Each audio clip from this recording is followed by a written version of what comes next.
Assalamualaikum warahmatullahi wabarakatuh. Sampurasun. Dina kesempatan ieu Ibu bade ngajelaskeun materi carita pondok. Pada kesempatan ini Ibu akan menjelaskan materi tentang cerpen. Carita pondok nyaeta karangan rekaan atawa fiksi anu wanguna pondok.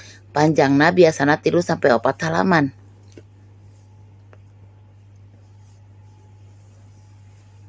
Unsur-unsur intrinsik carita pondok aya 5. Anu kahiji jejer atau tema, anu kadua amanat, anu katilu palaku. Unsur anu kaopat nyaeta latar, nyaeta tempat dan jeung waktu. Anu kalima galur, rangkean carita. Hatur nuhun, wilujeng tepang deui dina waktos anu sanes. Wassalamualaikum warahmatullahi wabarakatuh.